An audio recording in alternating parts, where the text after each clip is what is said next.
بسم اللہ الرحمن الرحیم صلی اللہ علیہ وآلہ وسلم۔ ماشاءاللہ، اللہ کا شکر ہے، ہر حال میں اللہ پاک کا شکر کرنے کی کوشش کرے۔ آج ایک تعداد ہے جو یہ سوچتی کہ میرے پاس یہ نہیں ہے، میرے پاس وہ نہیں ہے، مجھے یہ چاہیے، مجھے وہ چاہیے، یہ بھی چاہیے، وہ بھی چاہیے، سب چاہیے۔ لیکن سب چاہیے تو اس کے لیے اس طریقے سے کوشش کرنا، صبر کرنا، محنت کرنا ایک الگ چیز ہے۔ محنت کرنا اچھی بات ہے، نصیب پہ بھروسہ رکھنا بھی اچھی بات ہے۔ ماشاءاللہ نصیب پہ بھروسہ رکھے، اللہ تعالیٰ کی ذات پہ بھروسہ رکھے، محنت بھی خوب کرے، لیکن صبر بھی ساتھ میں کرے۔ دیکھیے، آپ بے صبرے بنیں گے، جلد بازی کرنے میں کافی بار ایسے نقصان ہو جاتے جو ہم تھوڑا صبر کرتے تو ہمیں وہ نقصان نہ ہو۔ تو صبر کرے، اللہ تعالیٰ کی ذات پہ بھروسہ بھی رکھے، کوششیں بھی کرے جو آج آپ کے پاس نہیں ہے، انشاءاللہ تعالیٰ آنے والے وقت میں ہوگا۔ اور کافی بار یہ بھی ہوتا ہے کہ جلد بازی کرنے کی وجہ سے وہ چیز ہمارے ہاتھ سے چلی جاتی ہے۔ تو جلد بازی نہ کرے، صبر کرے، صبر کرے، صبر کرے۔ انشاءاللہ جو چیز دیر سے ملتی پھر وہ دیر تک رہتی بھی ہے۔ اللہ پہ بھروسہ رکھے۔ اور کچھ چیزیں نہیں ہیں تو یہ غور کرے کہ میرے پاس یہ نہیں ہے، لیکن میرے پاس جو ہے وہ کسی اور کے پاس نہ ہے۔ ماں باپ ہے، پیر سلامت ہے، شریر سلامت ہے، پورا جسم سلامت ہے، بے شمار نعمتیں اللہ پاک نے عطا فرمائی ہے۔ سر کے بالوں سے لے کے پیر کے ناخنوں تک اللہ تعالیٰ نے ہمیں صحیح سلامت رکھا ہے، ماں باپ دیے، مسلمان کے گھر میں پیدا کیا۔ آپ خود دیکھیں، آپ صحیح سلامت چل رہے۔ ایک بزرگ تھے، چپل نہیں تھی ان کے پیر میں، تو ان کے دل میں ایسا خیال ہے کہ یار میرے پاس چپل نہیں ہے۔ تو انہوں نے کسی کو دیکھا کہ جس کے ایک جن کو دیکھا کہ جس کے تو پیر ہی نہیں ہیں، تو انہوں نے اللہ کا شکر کرا، یا اللہ تیرا شکر ہے کہ میرے پاس چپل نہیں ہے لیکن تو نے مجھے پیر عطا فرمائے۔ کتنے ایسے جن کے پاس یہ پیر بھی نہیں ہوتے۔ تو یہ چیز دیکھیں، دنیاوی طور میں اپنے سے نیچے والے بندوں کو دیکھیں کہ میرے پاس گھر ہے، بھلے میں کرائے کے گھر میں رہتا ہوں، لیکن کچھ لوگ وہ ہیں جن کے پاس کرائے کے گھر بھی نہیں ہے، جو فٹ پاتھ پہ رہتے ہیں۔ اپنے آپ کو دیکھیں کہ آپ اچھے کپڑے پہنتے ہو، کتنے ہیں ایسے ہیں جن کے پاس اچھے کپڑے نہیں ہیں، ٹھیک ہے۔ آپ ایک اپنی فیملی کے ساتھ رہتے ہو، ماں باپ ہے، بیوی ہے، بچے ہیں، رشتہ دار ہے، بہنیں ہیں، ایک اچھی فیملی کے ساتھ رہتے ہو۔ کتنے ایسے ہیں جن کے پاس پوری فیملی نہیں ہے، ماں باپ نہیں ہے، اناتھ ہے وہ، ٹھیک ہے۔ اس کے بعد الحمدللہ ہم مسلمان ہیں، آپ مسلمان کے گھر میں پیدا ہوئے، اللہ آپ کو ایمان کی سلامتی والی موت نصیب فرمائے، مجھے ایمان کی سلامتی اور تمام مومن و مومنات اور سب کو ایمان کی سلامتی والی موت نصیب فرمائے، ٹھیک ہے۔ جب تک کہ دنیا میں نیکی بری زندگی کریں، مسلمان کے گھر میں پیدا ہوئے کتنے جو نہیں ہو پائے، ٹھیک ہے۔ اس کے علاوہ بہت ساری نعمتیں، جیسے کہ میں بول رہا ہوں، آپ سن رہے ہیں، سننے کے بعد آپ کو سمجھنے کی صلاحیت پاگل نہیں کیا ہے، آپ سمجھ سکتے ہو، بات چیت کر سکتے ہو، آپ سونگ سکتے ہو، بول سکتے ہو۔ پھر اس کے علاوہ کھانا کھانے کے لیے اللہ تعالیٰ نے ہاتھ سلامت رکھے ہیں، چبانے کے لیے دانت سلامت رکھے ہیں، اس کو ہضم کرنے کے لیے پیٹ کے اندر کا جو اللہ تعالیٰ نے نظام بنایا ہوا وہی صحیح سلامت ہے۔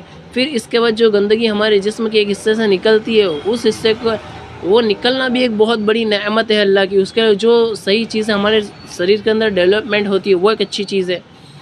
اور بہت ساری چیزیں، آپ دیکھیں ہم جن علاقوں میں رہتے اللہ نے ہمیں علاقوں میں ہمیں صحیح سلامت رکھا۔ دیکھیے آپ، کافی ایسے دیش ہے جہاں پہ کہیں سیلاب آیا ہوا ہے، کہیں دھرتی کم ہو رہا ہے، کہیں بھوکم ہے، کہیں کیا ہو رہا ہے۔ مسلمان ممالک ہونے کے باوجود بھی وہاں پہ گیروں کا حملہ، جیسے اسرائیل ہے، ٹھیک ہے، فلسطین ہے، غازہ ہے، وہاں پہ دیکھیے لوگ کتنے پریشان ہیں، فیملی ساری ادھر ادھر ہو گئی ہے، لوگوں کے گھر ٹوٹ گئے، لوگ سکون سے نماز نہیں پڑھ پاتے، کافی مسائل ہے، کھانے پینے کے مسائل ہے۔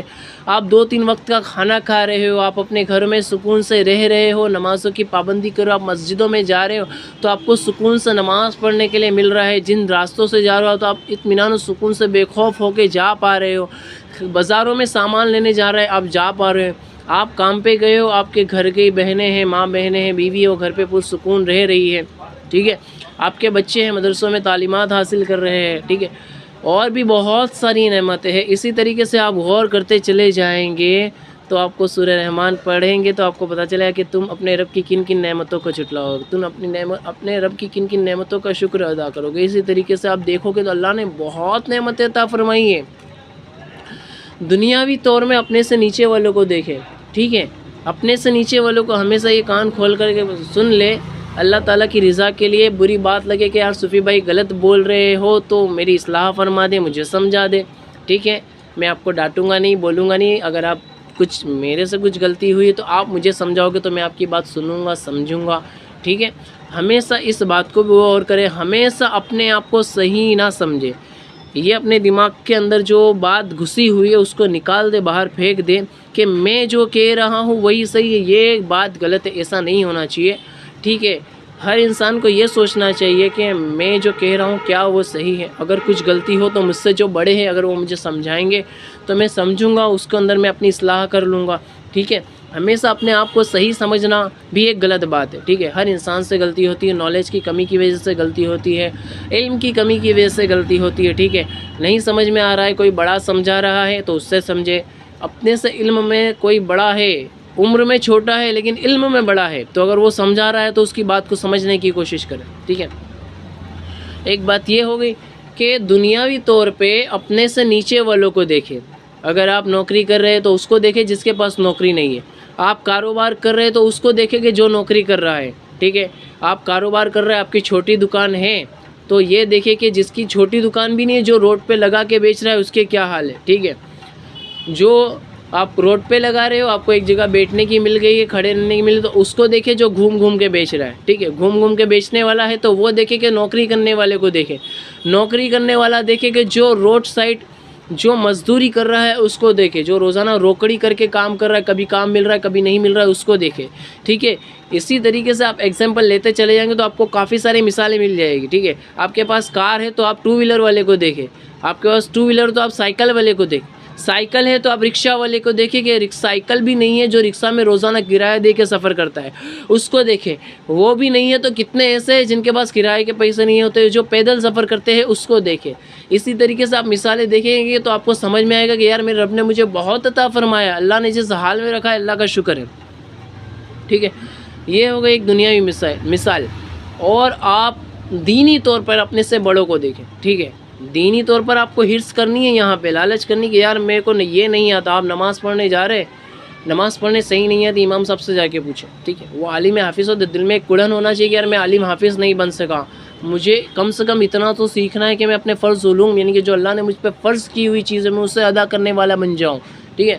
اس کے علاوہ بھی بہت ساری چیزیں ہیں، الحمدللہ ابھی میرا گلا دکھتا ہو گیا، طبیعت ویسے بھی خراب ہے، سردی ہو گئی ہے، میں زیادہ بول نہیں پا رہا ہوں، جتنا بول پا رہا ہوں اتنا میں آپ کو بتانے کی کوشش کر رہا ہوں، الحمدللہ۔ انشاءاللہ پھر ملیں گے، اور بس اتنا ہی کہنا چاہوں گا، جو ملا ہے نا اس میں صبر کر لے، شکر کر لے، انشاءاللہ ایک بات دھیان میں بٹھا لے، یا اللہ تو نے پرسکون رہنا ہے نا، آپ کو خوش رہنا ہے، ہر حال میں خوش رہنا، آپ کے پاس کچھ نہیں ہوگا پھر بھی آپ خوش ہوں گے، تو ایک چیز ہے کہ یا اللہ ہر حال میں تیرا شکر ہے، تو نے جس حال میں مجھے رکھا ہے مجھے اس حال میں راضی رہنے کی توفیق عطا فرما، یا اللہ تیرا شکر ہے، سب ہے تو بھی تیرا شکر ہے، کچھ نہیں ہے تب بھی تیرا شکر ہے۔